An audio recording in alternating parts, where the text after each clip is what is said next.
What's up guys, Duke Sloth here, and it's time for a new patch notes review for the Indomitable Spirit, being the release of Xing Tian. First up, his new card, you can see it here, and also here you got his recolor. Let's jump right into his abilities. His passive is called Smoldering Rage. Xing Tian gains stacks of Smoldering Rage each time he hits an enemy with an ability, max 12 stacks. For each stack of Rage Xing Tian has, he gains HP 5 plus 3. Stacks last 18 seconds. This is very different from what it used to be in the spoiled information. It's very interesting though. It's gonna give him some more sustain for playing aggressive. The HP 5 is quite solid, considering he can get up to 12 stacks, making it 36 HP 5.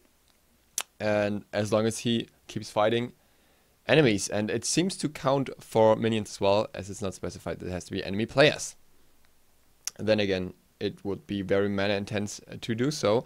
But it seems that he can also hit multiple enemies with an ability and then get multiple stacks. Ability 1, Furious Roar. Xing Tian shouts from his chest with great force, dealing up to 140 plus 40% scaling damage and reducing their basic attack damage by 30, and that goes up to 50 for 1.5 to 3.5 seconds. Enemies take a percentage of max health as damage over time, 2.5% per second as well. Coast goes up to 75 mana, cooldown goes from 15 to 11 seconds. I'll just go through the rest of the abilities and then talk about it, because this is heavy. Hook Slam, previously known as Shield Bash and X Sweep. Xing Tian first launches an attack with his axe, knocking the opponents into the air before slamming them into the ground and rooting them for 1 up to 2 seconds. Axe damage, 25 to 80 damage plus 25% magical scaling. Slam damage, 50 to 190 plus 45% scaling. Coast 70 going up to 90, cooldown 18 seconds. Bear in mind, or be aware, that in between the initial knock up and the following root, there's a short period where you can get out of the ability, so you can dash out in between, not taking the full damage. Basically, in a sense, similar to Bellona's 2, where you also have the chance to get out after taking the first bit of damage, with the difference that here you take a lot more CC before you can get out. Ability 3 is called Sky Cutting Axe.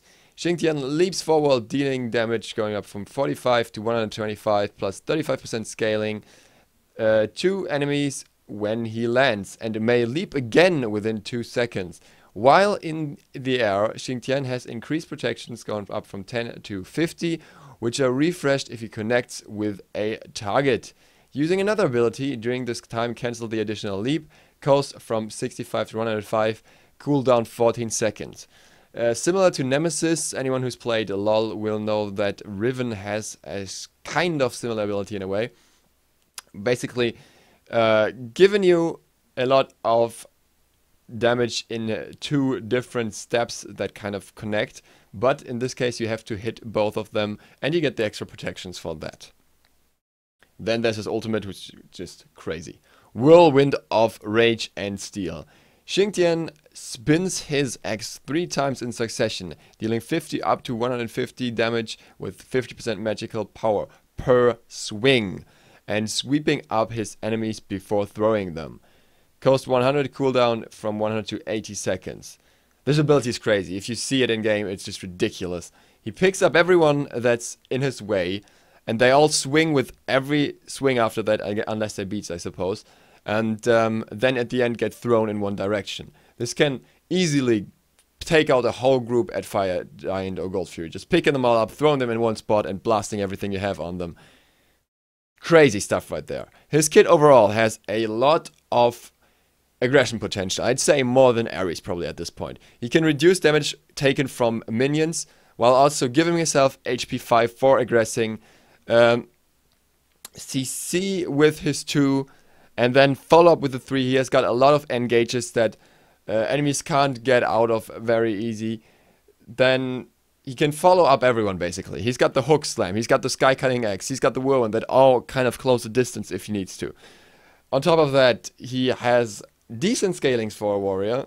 He does not have too much CC, but it is more than it sounds like, because the ultimate CC is just crazy. The ultimate CC surpasses a Gap or Sylph ult, I'd say, in its current state. Now, maybe a Gap ult, let's say. Let's keep it down to what it definitely is. But also has 150% scaling, which is very much for a Guardian.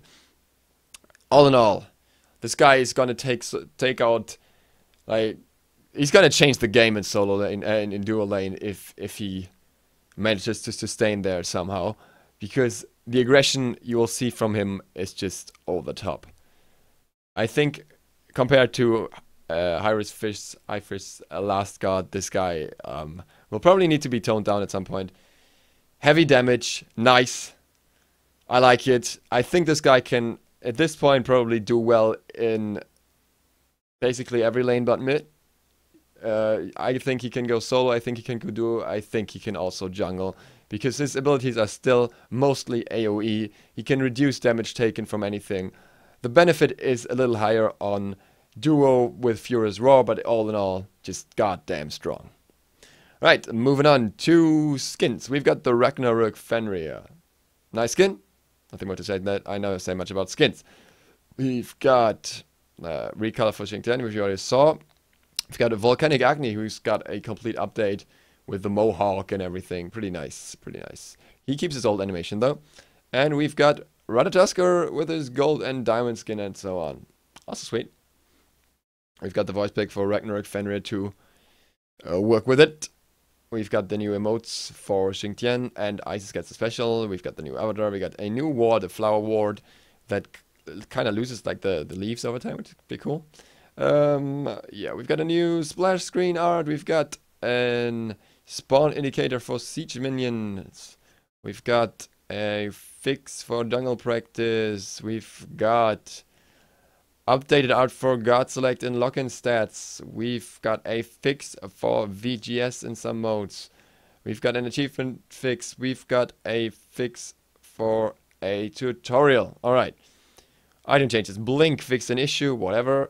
Bluestone Pendant. Bluestone Pendant, now the toned down version of Mannequin Scepter. I'm not even gonna read over it. It's just a completely different item anyways. 20 physical power, 100 mana, passive enemies hit by your damaging abilities take additional 30 physical damage over 2 seconds, max 2 stacks. Very different from what it used to be. I'm not sure how it will do for the hunters in dual lane, because you don't get MP5, and that's kind of an issue, because you want some way to get mana back. Now you just have physical power and flat mana, but the flat mana is used really quick and then it's gone, and you need another way to get the MP5 in. But the extra damage is scary, and we might see this thing on some junglers, I imagine. Aggressive junglers that used to benefit from the original Bluestone. Think Arachne, for example. And we might see it in solo lane. We might see it on supports, specifically warrior supports.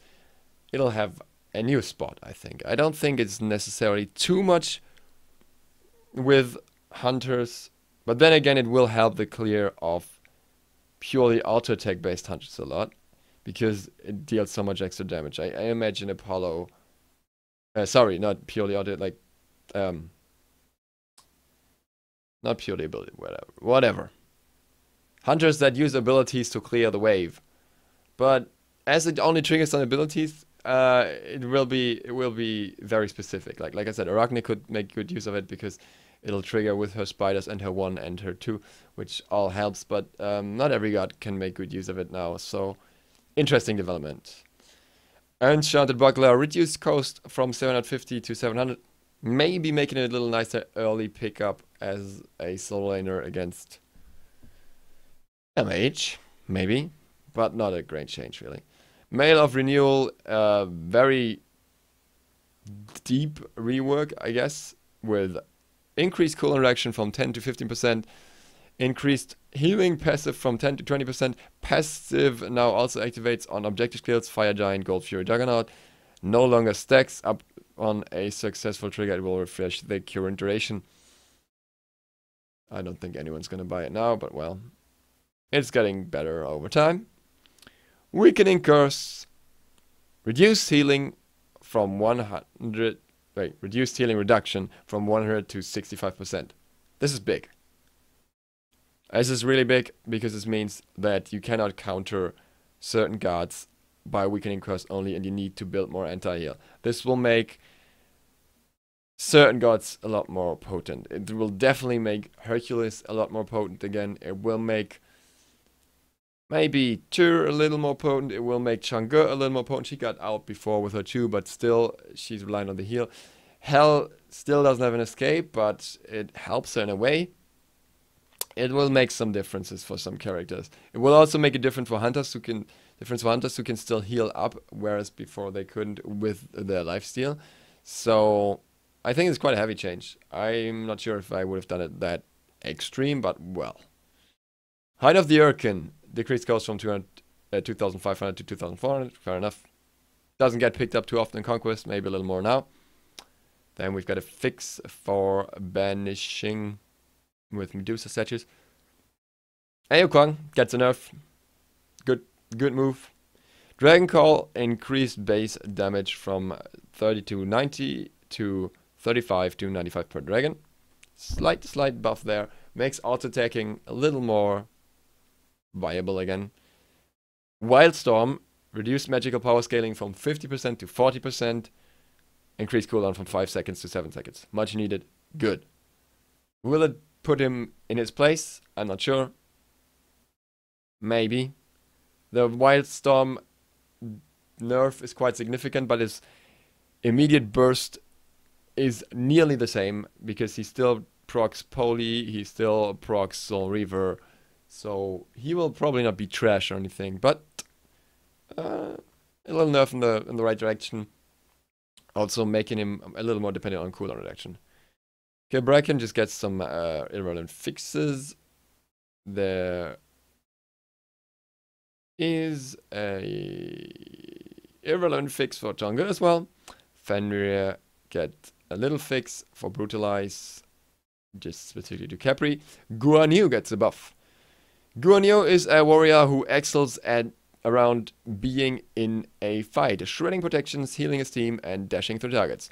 We wanted to reward him more for doing these things. His passive will now also build stacks on dealing damage to enemy guards, and the cooldown on his dash was reduced.